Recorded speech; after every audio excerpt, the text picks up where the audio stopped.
Good evening, everyone.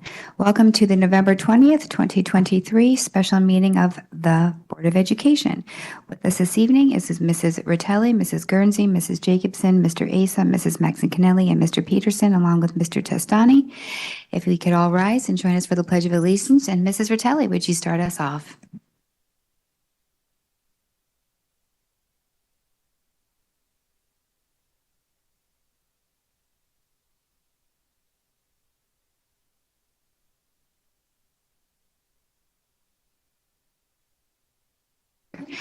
All right, moving on to our business items. Public comment. If anyone has public comment, you can come forward at this point to give public comment. Just state your name and address for the record. And just for noting for the record, we do not take public comment on contracts. Thank you.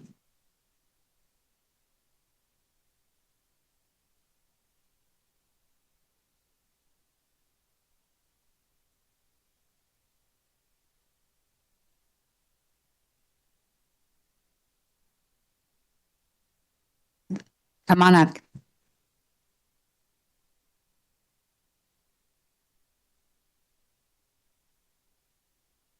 Hello, Mick McGarry, President of the Fairfield Education Association.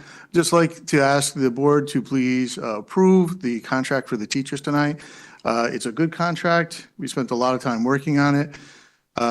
It was passed twice by our association with a 85% majority of the folks voting. So we ask for your support. It is a good contract. We still need some work to do in terms of getting, above average for Fairfield salary scale, but that's for us to discuss 3 years from now, wherever we're still here. So thank you.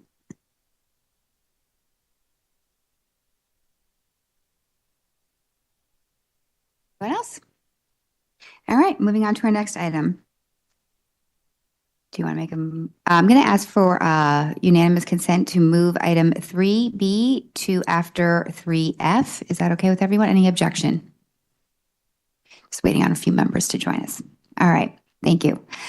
Moving on to 3C, discussion and possible action on successor collective bargaining agreement between the Fairfield Board of Education, between the Fairfield Education Association and the Fairfield Board of Education. Recommended motion that the Board of Education hereby moves to provide appropriate funding for and to otherwise accept and approve the tentative agreement for a successor collective bargaining agreement with the Fairfield Education Association for the period of July 1, 2024 to June 30th, 2027. The board further moves as follows. 1, that it delegates to the board chair the authority to execute the final contract document on behalf of the board. And 2, that it hereby directs the superintendent or his designee to file the fully executed document with the town clerk's office. May I get a motion, please? Moved by Mr. Asa, seconded by Mrs. Ritelli. No discussion on this item. I will take it back to the board. Sorry. Isn't there usually a comment from a committee member? All right. Comment by a committee member. As one of the liaisons to the FEA bargaining committee and the Board of Ed, I would recommend that the board approve this motion. All right, back to the board. All in favor? Mrs. Ritelli, Mrs. Guernsey, Mrs. Jacobson, Mr. Asa, Mrs. Maxon-Kennelly, and Mr. Peterson. Motion passes 6-0. Thank you. All right. Approval of technical educational curriculum. Recommended motion that the Board of Education approve the technical education curriculum. Can I get a motion, please? Mr. Peterson, seconded by Mrs. Maxon-Kennelly. Any discussion? Okay. Take it out to the public. Any public comment? Back to the board. All in favor? Motion passes unanimously 6-0. Approval of textbook Modern Automotive Technology. Recommended motion that the Board of Education adopt the textbook Modern Automotive Technology. Can I get a motion, Mr. Asa, seconded by Mr. Peterson? Any discussion? Mrs. Maxon-Kennelly. Just to reiterate what was in our documents and to confirm that these are the textbook already being used. So there's nothing different in that regard. Thank you. Any other questions on this particular textbook? No? All right. Take it back to the public. Any public comment on this item? Back to the board. All in favor of adoption of the textbook? Mrs. Ratelli, Mrs. Gerber, Mrs. Guernsey, Mrs. Jacobson, Mr. Asa, Mrs. Maxon Kelly, Mr. Peterson. Motion passes 7-0. Welcome, Mrs. Gerber.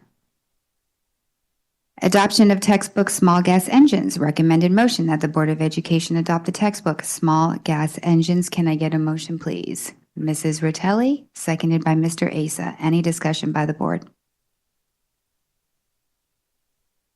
Back to the public. Any public comment? Back to the board. All in favor? Motion passes unanimously. Thank you. We are now going to go back to 3B. I know, it's not here. So this item is recognition of retiring board members. We have 4 members of our board that are retiring this evening. It's our last meeting, and I just wanted to say on behalf of the board, we wanted to thank you all for your dedication and time in serving on this board. I know certainly I've appreciated your perspectives, your advocacy, your voice, your leadership, and the knowledge that you've brought to this table. I will miss you, and I know that your service has been in such great service to our students, our district, and our staff. So with that, you have a gift package at your desks. Please note there's a piece of paper in there, so don't lose that. And I just would like to have everyone a round of applause for our 4 members, and we wish you all the best in your next journey that life brings you, and all joy. And please visit and keep in touch with us. So thank you all very much for your time and dedication to us. Thank you.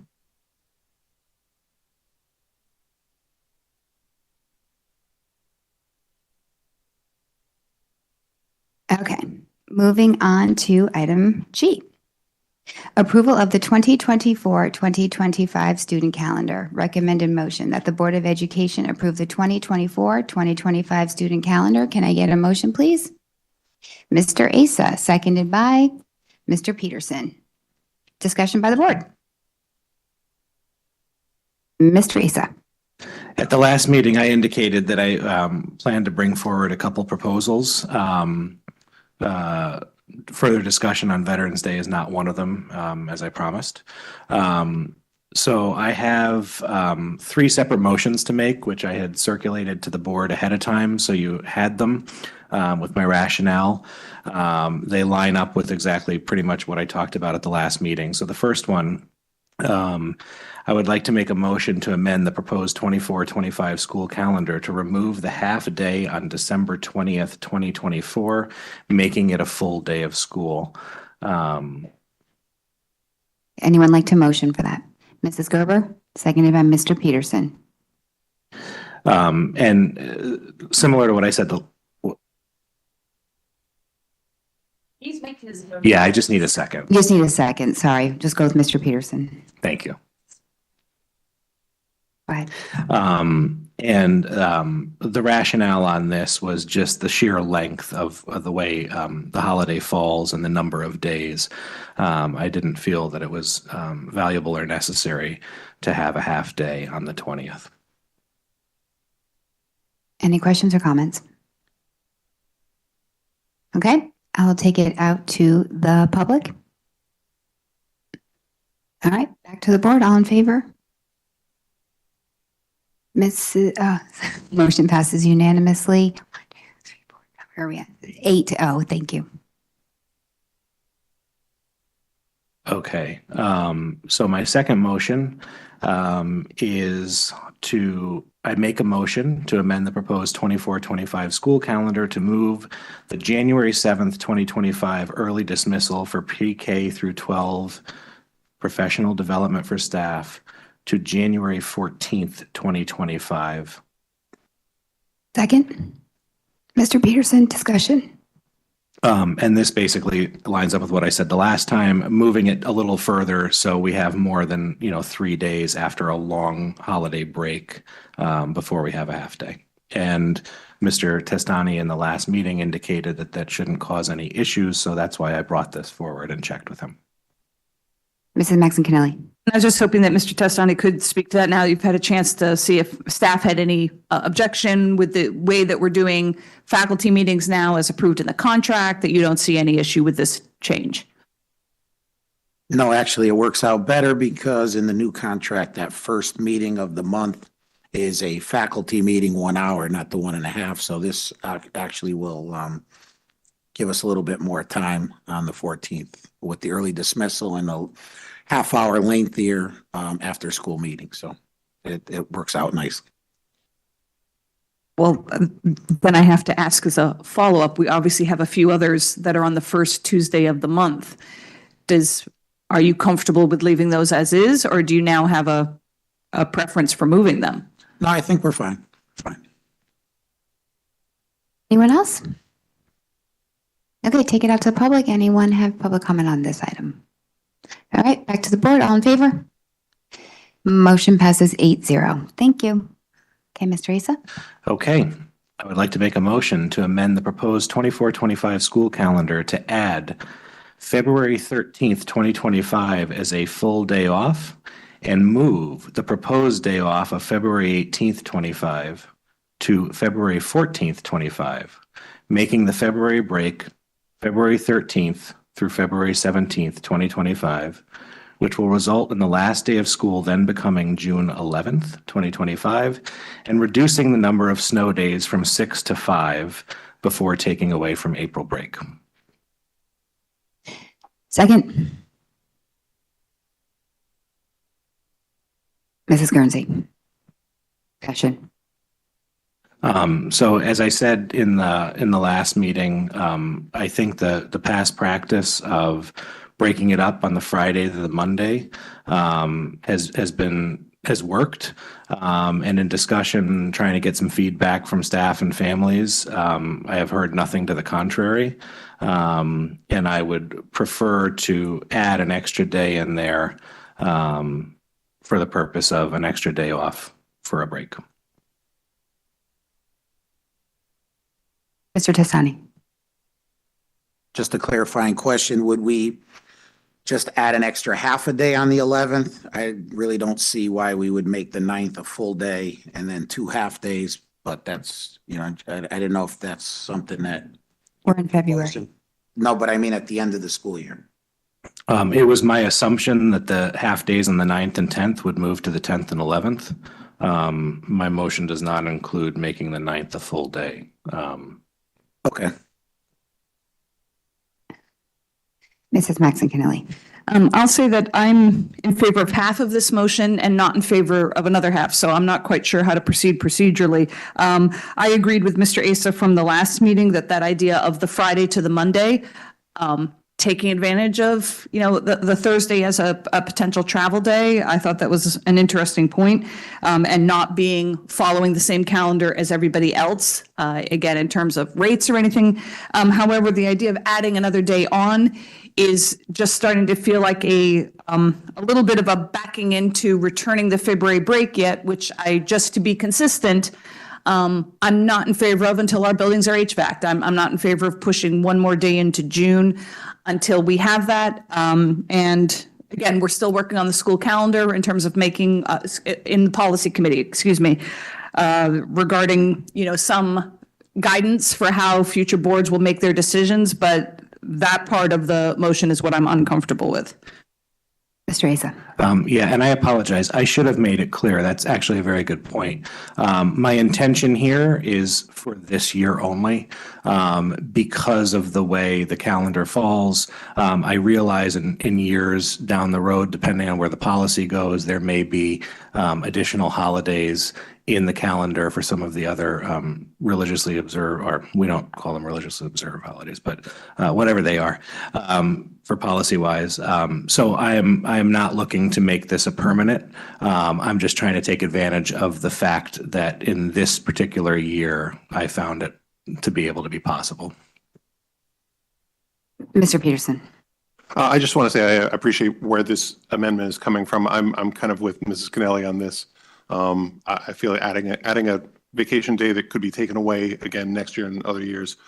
I see where it's coming from, but I think I'd rather stick with our past policy of just keeping the this weekend the length that it is. Anyone else? Mr. Asa, would you be open to a friendly amendment? I'd like to offer a friendly amendment to your amendment to make the 9th a full day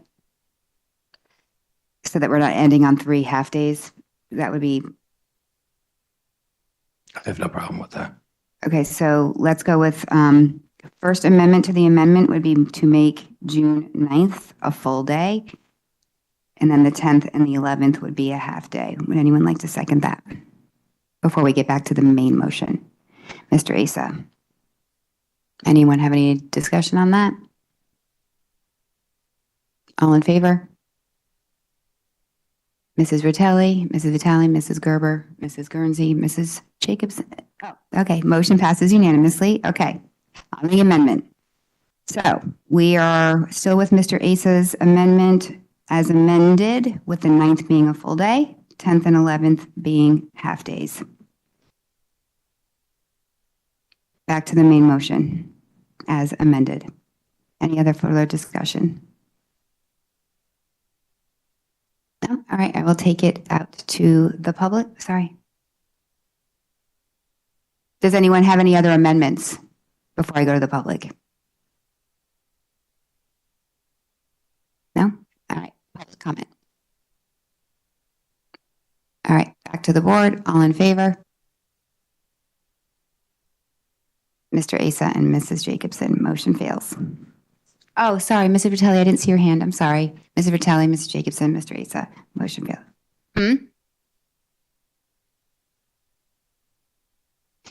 Mrs. Vitale, Mrs. Gerber, Mrs. Guernsey, Mrs. Maxon Kennelly, and Mr. Peterson opposed. Motion fails. 7, no, 8, 2, no, 6, 2. 3, 5. 3, 5. We only have 8, right? 3, 5. Thank you. I'm used to working with 9s. Yeah, yeah, clearly. Mr. Asa. All right. In light of that, I'm going to make a fourth motion.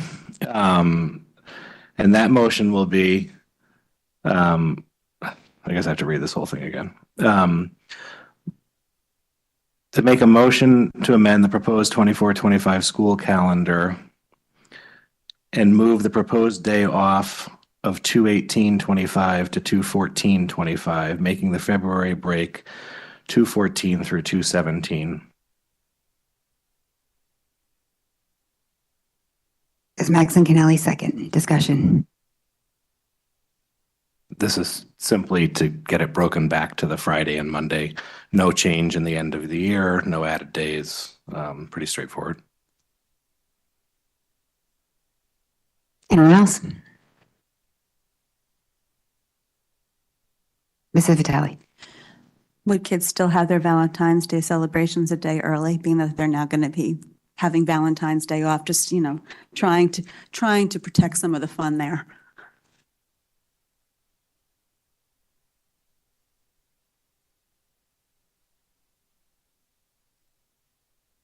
All right. There are questions? I don't know how to answer that. I'm sure that when we celebrate Veterans Day on non-Veterans Day, Valentine's Well, Day. I just want to bring it up there, being that is a day of, class parties, and especially for the younger grades in terms of just celebrating that holiday. Yeah, I would never want to advocate for the Hallmark holiday, but yeah, I think they would figure it out. Mr. Testani, any input on this? No? Sorry. Well, not on the holiday. I meant on the amendment. No, we're just staying status quo. That's fine. Okay. Out to the public. No public comment. All right, back to the board. All in favor? Motion passes unanimously. All right. All right, approval of English language. Oh, sorry. Oh. Yep, back to the main motion as amended. All in favor? Public comment. They don't have public comment. They haven't come up all along. I know I'm off, definitely off today. Definitely off on the Wednesdays. Public comment. Back to the board. It's Monday. Yeah, I am living on Wednesday right now. Motion passes unanimously. Motion calendar passes as amended. 8-0. All right. Approval of English Language Arts Pre-K 5 curriculum. Recommended motion that the Board of Education approve the English Language Arts Pre-K 5 curriculum. Mr. Asa, second. Mr. Peterson, discussion.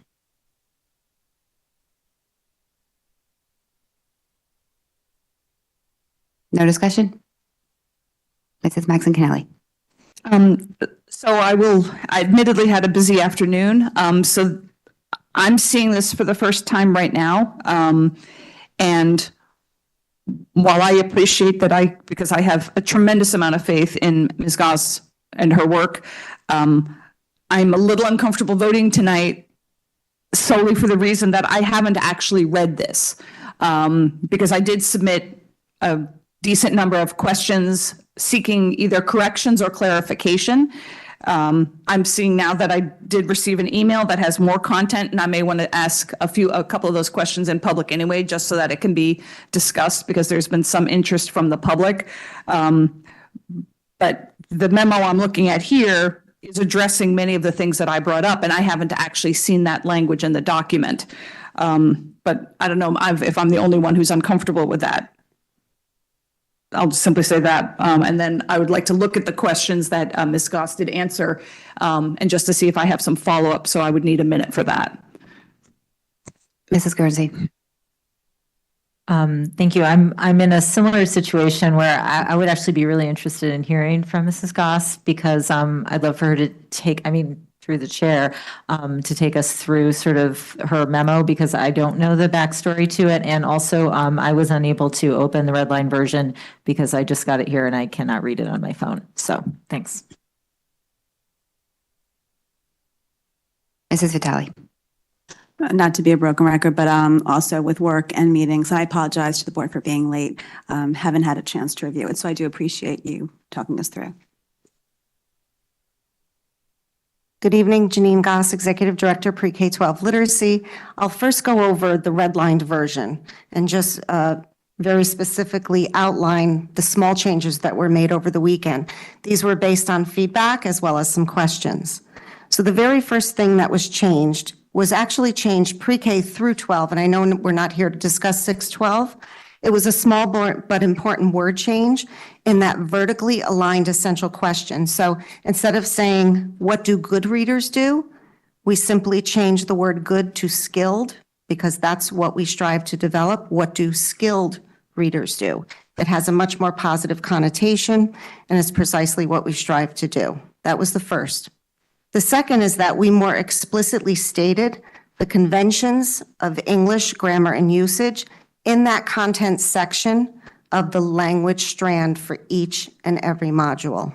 So where we might have had that in the skills section, we extracted that and we highlighted it in the content section. So it's very, very clear.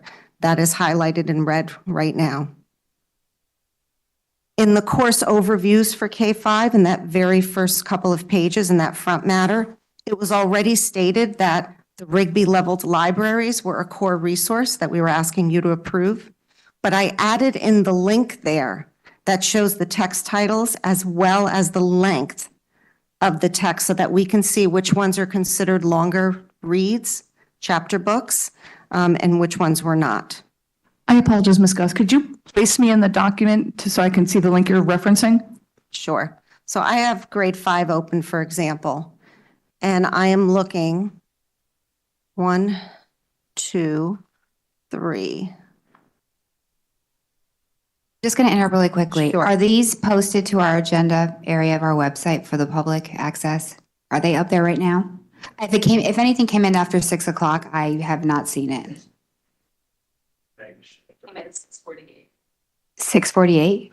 Okay, is there, I mean, I'm just getting a request. Is there any way to plug into this system so people could see what you're referencing by any chance? Can Sure, that- will that- is absolutely. that- Sorry to interrupt. I just, No, we that's didn't, okay. we don't have this at our That's desk. Thank okay. you. That's okay.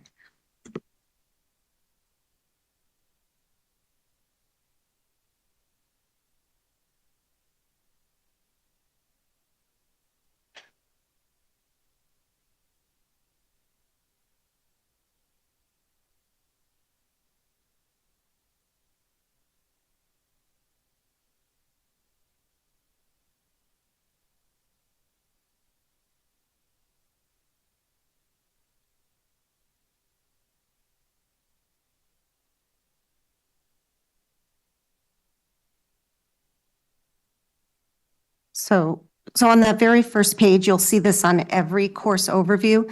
I'm referencing back to number 1, where we took out the word good and add the word skilled.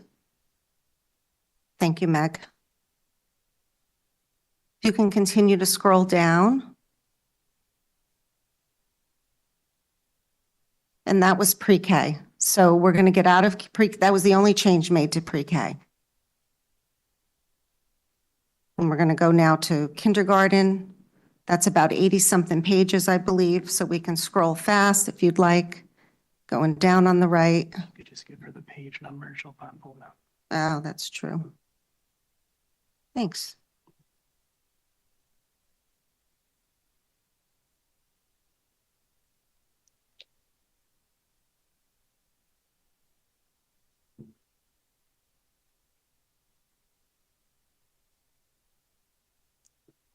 Sent. There it is. Sorry, Meg, I'm opening up the redlined version. Okay, so right there. So we're on page 4. And where it says Rigby leveled readers, that's a collection of texts that are used for small group instruction. And those were already listed there. What I simply did was link for you the titles for every single grade level and the number of pages. This way we're able to see which ones are short text, which ones are longer reads, and chapter books.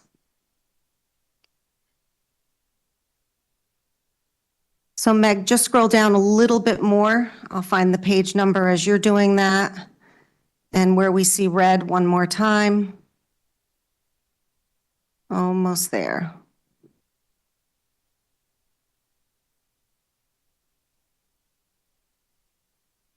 Do you mind if I ask questions as you go?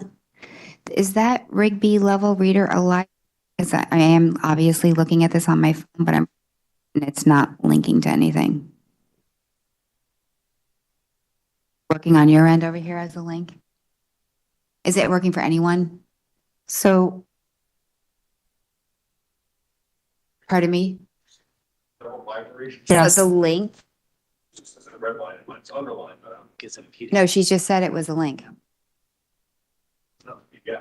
So apparently, because the link is a PDF, you're not able to open it. Okay. We had a lot of difficulty, just so you know, going from Google, because these are documents that everybody had access to. It was sort of the only way to do it because we had 100+ folks working on these. And when we go to convert them, I tried converting first to Word and it distorted everything. Then I PDF'd. So that was the issue, and that's why you got it so late. We were still PDFing and having difficulty towards the end of the night. Right here where you see conventions of English grammar and usage, that's where we explicitly call out the conventions, as you see there, and we did that on each and every module. Okay. I want to show you one other change that was made. And in an effort to try to be forward-thinking, Meg, I'm trying to find the page, so just give me 1 second. And this is in reference to the cross-curricular connections. The science remains the same, but when we look at the social studies, we know that social studies is going to be changing. There we go. Thank you, Meg. So the cross-curricular connections, we made sure that the title of the unit for social studies matched exactly what was on the website. What we had done initially, recognizing the fact that the content standards had changed, but also realizing you had not approved the new social studies curriculum because it has not yet been written. So we crossed that off because we were too forward-thinking, and that would start in 2026. And thank you, Mrs. Maxinelli, for your keen eye on that. And we put the current social studies unit there. In grade 3, module 7, after much consideration and talking with our STEAM team here, we deleted the design task that was called the playground design task. There is a connection, but after talking more with our program director, we were thinking that was just a little too much of a stretch. So we just eliminated that for now. And then last but not least, in grade 5, on the course overview, we simply did some wordsmithing of one of the enduring understandings. So instead of it reading using a variety of presentation tools, we did the revision, a variety of presentation formats, example posters, PowerPoint, oral presentation, etc., can be effective ways to share conclusions from research. It was just worded a little awkwardly. And that is grade 5. I'm scrolling, I'm trying to multitask by holding. Yeah, did you see it? Okay. And that was it. Those were the only major changes over this weekend.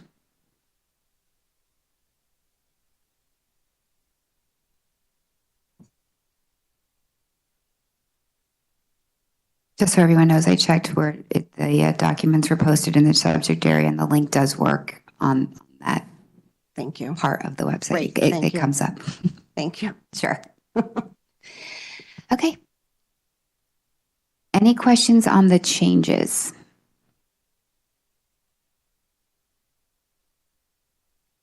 Mrs. Guernsey. I'm sorry, but can you just bring up that link for Rigby? Because I can't see it. I just want to see what it is. if I'm going to vote on something, I need to see it. So thanks. Sure. It's right there, Meg. I'm wondering if that one, The departments, where you posted the actual drafts today. academics. Yeah, if you go to that piece and you just pull that up, the link does work in that Great. area. and so Meg, you'll have to scroll through through pre-K rather. It begins in kindergarten. Yeah, there you go.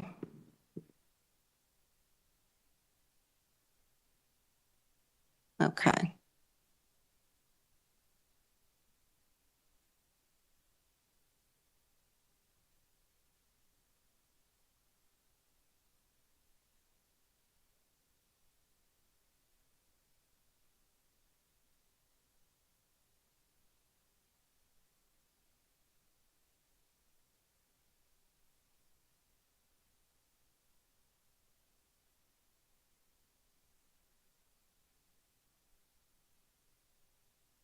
So it lists the type of text, whether it's fiction or nonfiction, the genre. It does have a Fountas and Pinnell guided reading level, but it also has the corresponding Lexile level, which is the leveling system that we are transitioning to. It gives you the number of pages and some key instructional teaching points. So this is what each grade level will get. I believe there are 6 copies of each of those texts to share at their grade level. And we just wanted to be able to show you the number of pages because not all of them are short text. We also have within our core text selection, there are longer reads. Sometimes there are excerpts that are used for instruction, but the longer read is there, such as the Lemonade War is one of them that we also noticed. So they're in there. Bless you.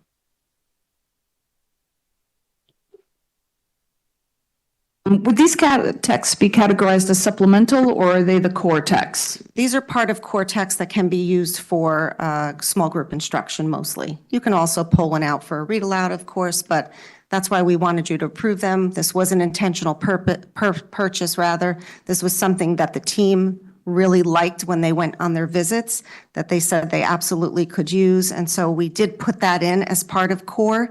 There are other texts that teachers have within their libraries and texts for small group instruction that we didn't list. We would never be able to list everything, but these are the major components that we know every teacher will have access to. So to the Chair and Mrs. Guernsey, curious about, and again, I'm not saying that I'm looking to do this, but in our instructional materials policy, did we indicate that all core materials needed to be spelled out because they're part of our vote? And does it matter then that something is part of a link? And again, this could be the downside of the policy that we voted on. So I'm acknowledging that, but I still have to acknowledge that having a link that could be changed, therefore it's not part of the document, that might be problematic. Did you want to reference that question? So I pulled up the policy while the question was asked. I would put them under ancillary or supplemental. Core is defined as all students using for the entire class. And I just heard Ms. Goss say small groups, trade books, and so forth, which get approved as supplemental. And I was thinking core tier 1 instruction, because I'm coming from the literacy world, not the policy world. And so forgive me, but tier 1 instruction includes both whole group and small group differentiated instruction. And so these are materials that everybody would have access to, and that's why I'm thinking core.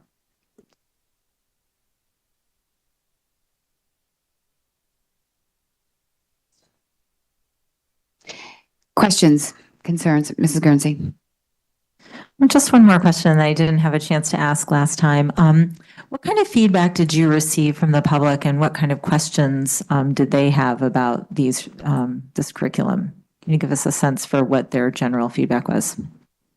When I looked last, I only received 8 responses, 5 of which were from our teaching staff, 3 of which were from the community. One of the things one of the families was concerned about was the teaching of, how should I say this? I'm trying to remember back. The teaching of some of the content. And they were curious about religion and where religion plays a role in the teaching of the content. And so what I did was I shared the enduring understandings with the family in terms of what our students would be taking away and bringing into their lives. Because remember, the purpose of this curriculum is to transfer learning outside of the classroom. So that was one of them. Writing is something else that was a concern. We spoke about this again today. One of the things that we're going to do when we get into our implementation guides is take a closer look at writing workshop. This program does writing workshop in more of a linear fashion. And what we want to do is use more of a recursive process, which is the process we're used to using. Not every student will be in the editing or revision stage at the exact same time. So we want to be able to give students an opportunity to go through the process and develop several drafts and not be so lockstep. So that was one of the other comments as well.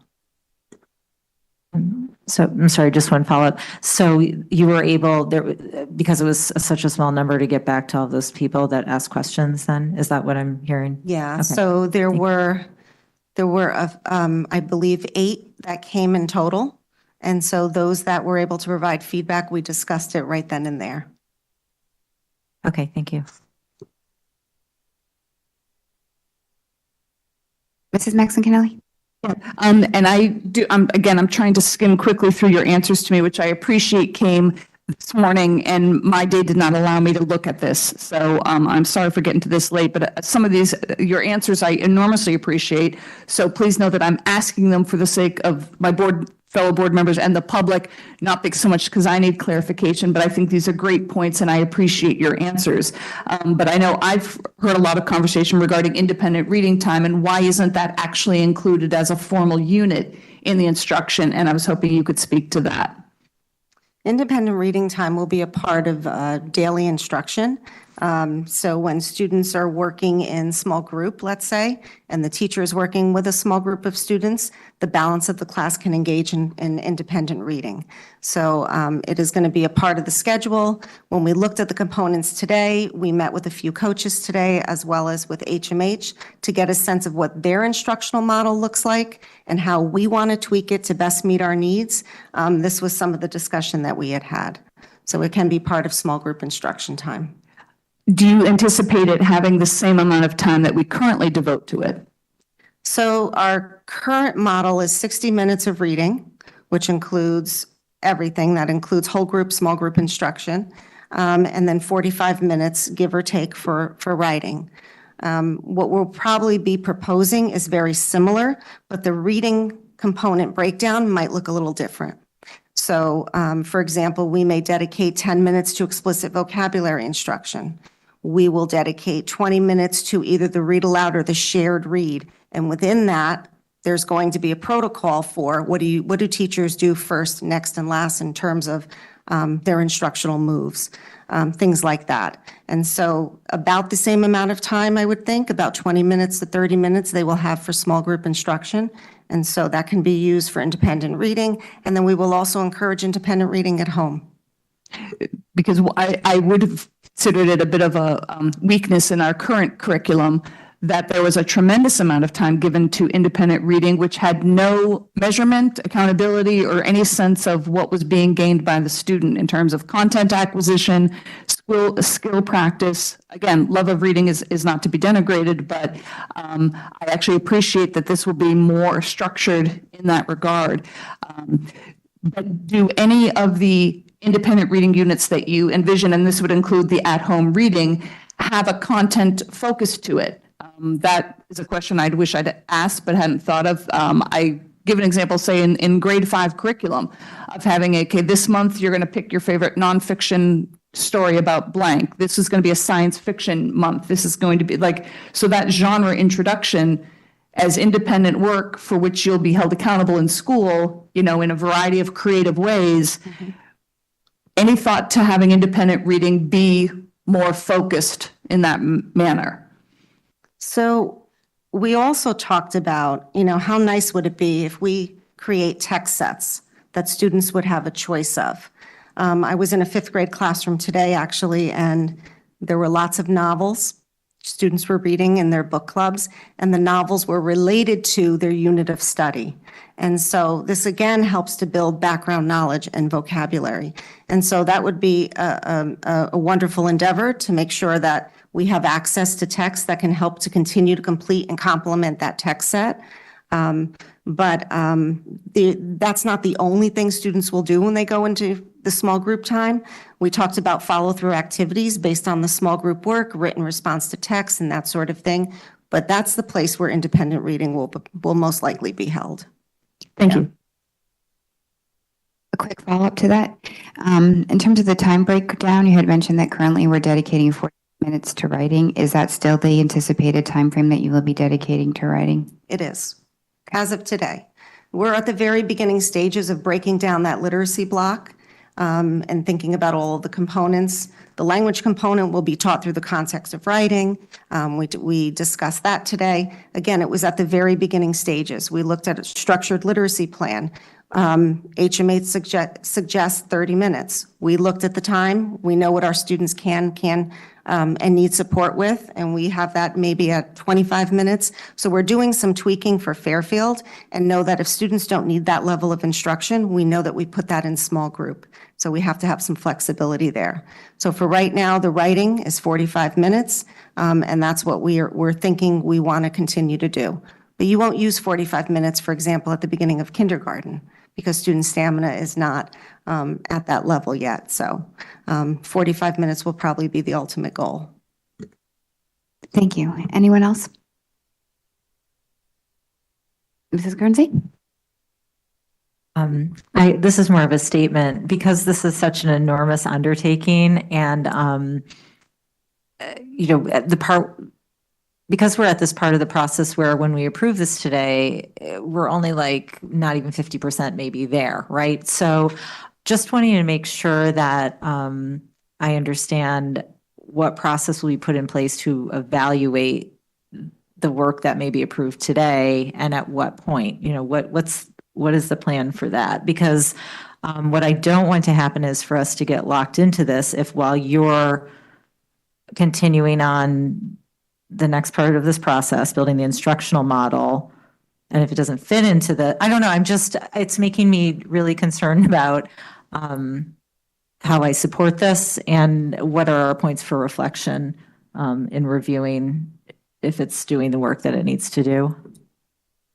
We absolutely, this is a process and we need feedback. So even as we start implementing, we get feedback on a monthly basis because we may need to tweak our implementation guides. Absolutely. We don't know, sometimes you don't know what you don't know because we haven't yet implemented. And so there's a process every single month to get feedback. In prior years, I used to wait until the summer, collect the feedback during the year, but not meet about it, and that was a mistake. You've got to do it on an ongoing basis, because otherwise you forget by the time the summer comes. Thank you. And when do you think this would come back to the board then with, I mean, what kind of updates do you think the board would receive? I want to get a general sense of the timeline. Maybe, I don't know if other people know, but. I mean, I'm thinking just off the top of my head, and certainly staff is welcome to come and be on any agenda that they wish to be on, but also we have 2 points during the year, during our district improvement plan updates, which will be November, obviously, which is, next week, and then in May again, that we could be checking in on a scheduled basis, so to speak, but happy to do more than that, should the staff want to do that, or the board has any questions going on. Mrs. Maxon-Kennelly. I'm actually not clear what Mrs. Guernsey is looking for board. I mean, this is the only thing we vote on. Obviously, we don't vote on the implementation guides. We've already voted on the resource. So I'm actually unclear on what you're looking for staff updates on. I just want to make sure that, I'll be frank, that we don't relive what happened with math. So if there are problems with implementing this program, I would like to hear about them, and I would like to make corrective action if needed and know that our staff can come back to this board if they come across problems. So that's kind of like what was trying to get at in a friendly way. Thanks. Like an example, you have 20 weeks for a unit, you go to your implementation guide, it's actually going to take you 25. Like that might be something as very simple, oversimplified example or something, or a unit that you have in here that is 10 days, you now realize that you need 12 days because the calendar, whatever it may be. Is that kind of just how it's working between the curriculum document, and is it working with the time that we have and how you've structured it? That might be an example. Yeah, okay.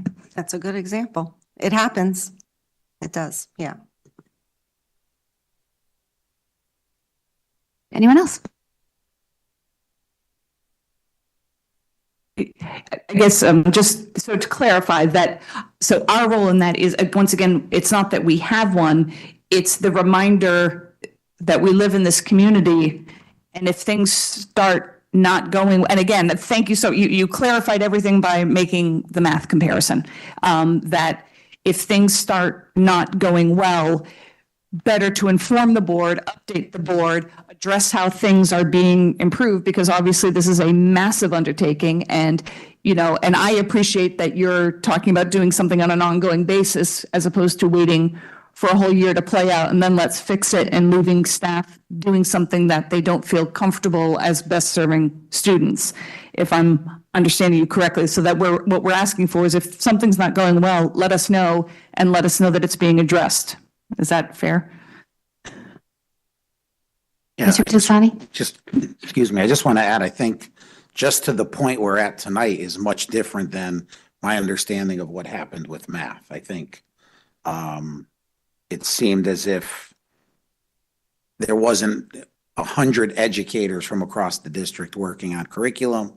And the implementation then was not rolled out, from my understanding, with professional development, preparation, and the agreement of the department. So I think we're in a much different place today with ELA than at the same time with math. But just from my understanding, and are I wrong in saying that?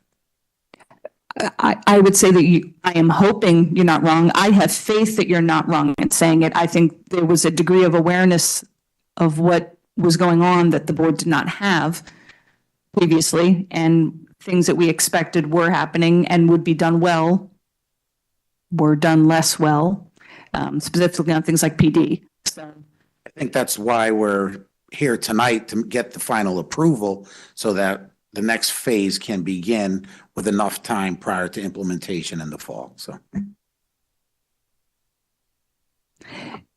And I'll just say to that point,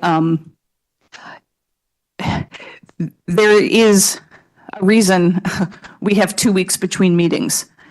And that if there were another week that naturally following November 28th, this would be something that my back and forth through Mr. Testani to staff and having the time to then go look at and see how things sift out. That's the reason we have 2 weeks in between. Do I think I'm going to vote against, this curriculum? I think there has been so much work done for it, and I look forward to what you're going to be doing in the next 6 months. But in fact, I have not read these changes. I have not read this red line. I did comment on all of the mechanical issues of, in terms of grammar, et cetera, and I would like to see that, the logical progression, how the spiraling works, et cetera. So I'm not actually going to, wildly, strongly advocate to my fellow board members. You each have to do as you see best, best sees fit for this curriculum. But I am not comfortable voting on this tonight. I will be, if a vote ends up happening, I will be abstaining for that reason. But I want to be very, very clear that I in no way am I not supportive of your work, and I'm enormously appreciative. I'm still trying, literally though, to read your answers. And I don't fault staff. I think you handled it in a very timely fashion. The issue was the fact that we had 6 days between getting it and being able to give you the feedback and then being able to see the changes that were made. And I just want to be clear that my vote in that manner is solely due to that and nothing due to a lack of appreciation for work and what I'm very excited for the future of the ELA work in this district.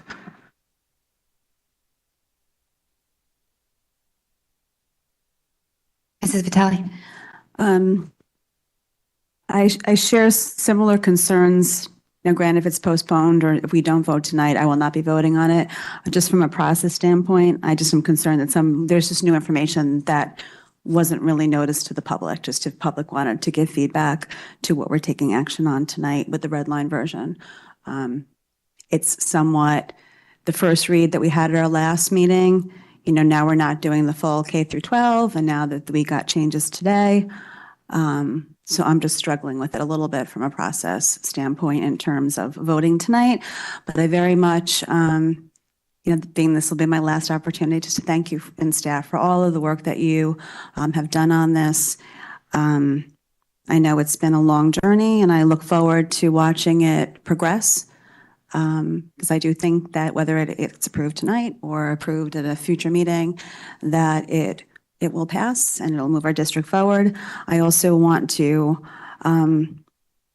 give credit to those teachers that maybe had some trepid, concerns about moving this forward, and looking at some of the data that we received at our last meeting. I think that I understand when they say that, they're seeing progress and growth and good things happening.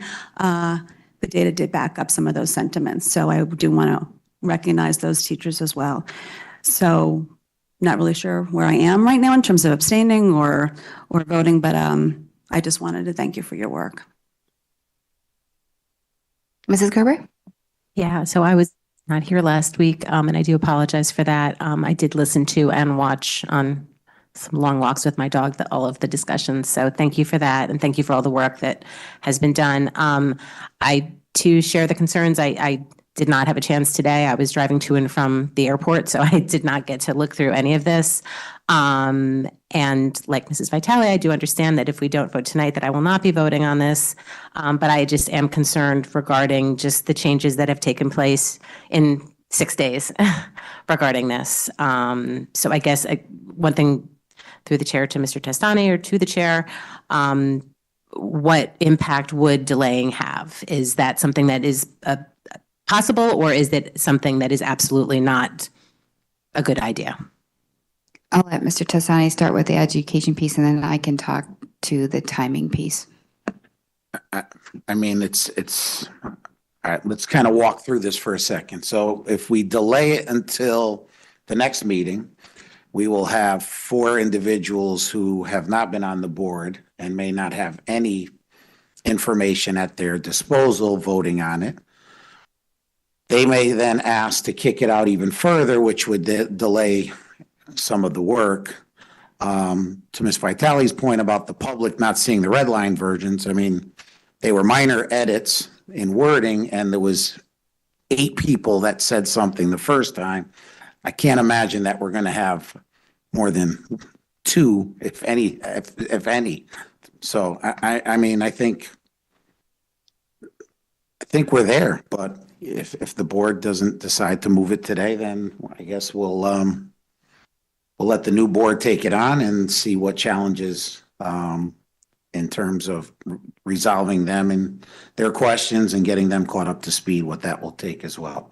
But then again, if this gets, pushed out into January, February, let's not, then sit up here at the beginning of next school year if people have not been properly prepared for at least starting the school year to look at some failure of execution, because then that would be unfair. From a timing perspective, in terms of the meetings that we have scheduled, we do have 4 new board members starting next week on the 28th. I don't think between now and the Thanksgiving break, they would be able to read 1,000, right, pages, because ultimately they're going to have to get caught up on the 612 as well. So just off the top of my head, I think that we would likely be looking at a revised first read on the 6th that is scheduled already, and then hopefully a vote on the 12th. But they would need to get access to all of the materials and read anything and have an opportunity to ask any questions, or maybe perhaps sit with Ms. Goss if they wanted to. I'm hoping that they've all been following along the last few meetings and tonight, and feel like they can get up to speed on that quickly. But that would probably be the fastest. I can imagine having an expectation for 4 new board members to be able to vote on pre-K 12 would be at the December 12th meeting. I could imagine. Vitale. And I'm not necessarily disagreeing with you, Mr. Testani, in terms of access to the public. It's more just a process and procedures for just the way the board conducts business, not necessarily about this topic in general and whether or not there's broad interest or not, but just in terms of being transparent and following our own rules that we set for ourselves. And that was really, that was all. And I appreciate the work and the concerns about new board members coming on. And I don't want to appreciate the amount of work that's going, that the next steps just from the secondary level that you still need to do to get that curriculum before the board, and the implementation guides. And I know there's budget impacts potentially too as you move forward on this. So appreciate the importance of voting tonight. I'm going to ask a follow-up question. Ms. Goss, what do you have scheduled between now and the 12th? Obviously, I'm sure we're moving forward every day on this and working on it every day, but just in terms of plans with teachers or what's happening between now and the next couple of weeks. So we have a lot going on, as usual. We are gearing up. We have an elementary literacy leadership team, and we are gearing up because we are working with the state on scaling some of the assessment practices with the triangulation of data and so on with our schools. So we're trying to kind of pace ourselves. Now that we have new assessments at our fingertips, we need to continue to help teachers to make sense of those assessments in order to impact instruction. That takes time. That takes professional learning. We wanted to start that earlier, so this way they were sort of ready when it comes time in January for the middle of the year assessments. Because I also know that in January, I announced last week, that's called our kickoff, right? For our pre-K through 12 new curricula, and it was a curriculum staff development day. So this way, everybody, all hands on deck, and I just wanted to be ready for that too. So we will make adjustments, whatever needs to be done, we'll make adjustments on our end. It's getting access to teachers and to the leaders in order to scale some of these professional learning opportunities is kind of what's on the top of my list. Yeah. It would be preferable not to pull teachers so much in a short period of time, to be able to spread it out. And as you know, everybody's spread pretty thin. This way, we'd like to take into consideration, that teachers want to be in their classrooms, teaching their kids. Every day they're pulled out and have to go back.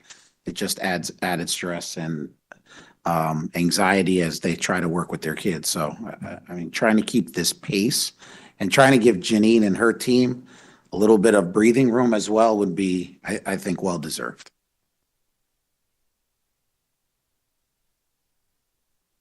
Mrs. Maxon Kennelly? Which I think it's very helpful to hear that timeline. But I guess I'm unclear on how a vote 3 days before Thanksgiving is going to expedite anything. That if, now I've been thinking we can vote November 28th, and if they're not ready, it's the 5 people who are here who have gone through all of this can take lead on something. So I would have been comfortable on the vote on November 28th, but I'm happy to say I don't make those kinds of decisions. So, but if it were on December 6th then, or if it were on the 12th, I don't see how that would slow down the work you need to do, knowing that this isn't so much a matter of significant objections being raised, which has been issues in the past with other curricula. I'm not saying that such a thing doesn't exist, but it's not the nature of our objections.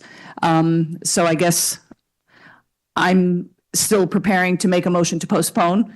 That's what my thinking is, unless, well, never mind. I make the motion to postpone. However, I saw your face when I mentioned November 28th. So do I have to stipulate the date in the motion? After 12 years, you'd think I would know this. I don't. If you're going to make a motion to postpone, it's to postpone to a date certain.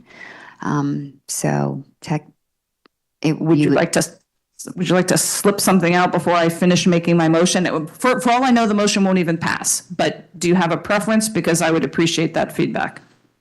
My preference would be that a revised first read would be December 6th and a vote on for pre-K through 12, the whole thing, because since we were already going to do 6-12 on the 6th, and then just vote for the whole thing on the 12th. So it's clean for the new members, board members coming on. Just want to be respectful of them being a part of a decision that they might have to vote on. So that would be my preference, but. Well, someone can always amend the motion. So I will make a motion to postpone the approval of the pre-K through 5 curriculum to the December 12th meeting. When the first reading happens is on you, but that's my motion. Second? Mrs. Guernsey? I think I've made my argument, so. Anyone else on the motion? Mrs. Guernsey? This motion makes me more comfortable, but I'm really struggling with this. I did meet with Mrs. Goss and Mr. Zavajancic today, and it was extremely helpful for me. And I think really it's the red line part that was throwing me off, not having access to that and not having the public access to that. So that is why I would be interested in postponing it. Not that I disagree with the content of the presentation, which I appreciate greatly. Mr. Asa? Yeah, I just want to say, while I respect the comments that have been made tonight, I strongly disagree with the idea of postponing it like this. The sole purpose of this meeting tonight was to approve this, and when they switched it to the K-5, I was more comfortable. So the fact of the matter that leadership was asked to schedule this meeting for today, it seemed like there was reasoning behind it, which I think Ms. Goss has talked to, so I will not be supporting this. Mrs. Maxon Kennelly? I couldn't have agreed more until Thursday night. And after the meeting Tuesday, when I pointed out what was an egregious oversight in what appeared to be an incomplete document at a Tuesday meeting regarding the complete lack of any reference to the trajectory, the vertical alignment of the grammar in grades 3, 4, and 5, fully half of the documents. And that on Thursday and going through, I found other issues.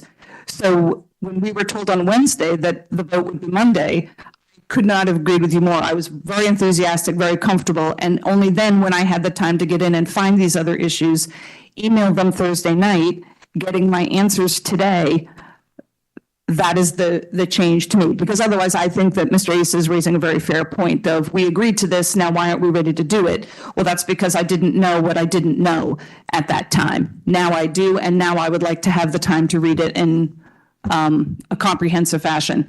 But again, that's the reasoning behind the motion and my vote. Anyone else? Ms. Gauss, if we postpone the, kind of a revised first read and a vote on this, it's not going to stop you from moving forward with the next steps that of your planning process, is it? I'll adjust. It's okay. All right. If no one else has any comment, I'll take it to the public. Anyone have public comment? All right, back to the board. All in favor of postponing to a date certain of December 6th Mrs. Maxon Kennelly, to December 12th for pre-K through 12. All in favor?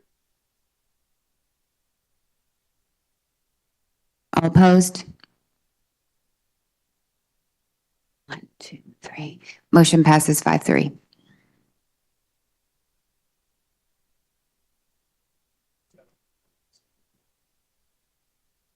Madam Chair, for I'm procedure. sorry, Teresa. For procedure, I apologize for being naive here.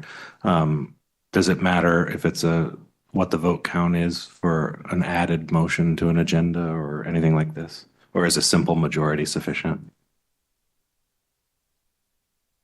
Simple majority, yes.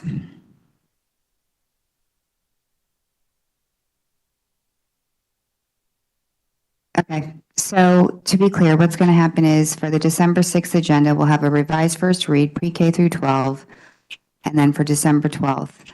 And I'll make sure new members or do our best to get everything and get them up to speed. And I'm sure if anyone has any questions, they'll be reaching out to you. All right. Sure, Mr. Testani. Can we put a date, just like we did with the budget, for any questions to be received so that they can be answered Absolutely. in a timely fashion? Because I can't, we can't get December 8th questions and expect Ms. Goss to answer them over the weekend. Absolutely. So December 6th was set to have 6 through 12. I don't know if there's going to be amendments similar to today's for those documents or not. But what I would propose, if possible, is any changes to those. So now we've got pre-K to 5 with the changes in them. Those can go to the new board members as soon as possible. If there's going to be any changes to the 6 to 12, they should get those as soon as possible as well of all of us. I'm thinking that Thursday or Friday before, at least at the latest, so that they can read them. Sorry, Mrs. Maxon Kennelly, yes? Because for some of us, that's going to be a second read of those 6 through 12. Is it possible that they can be done in red so that and it could be that there are no changes? That's my point, yes. Thank you. So that if there are any changes to 6 to 12, we would get those as a red line version as well. Just basically think of it as a revised first read, pre-K to 12, with any changes in red, because it's revised from the original, right?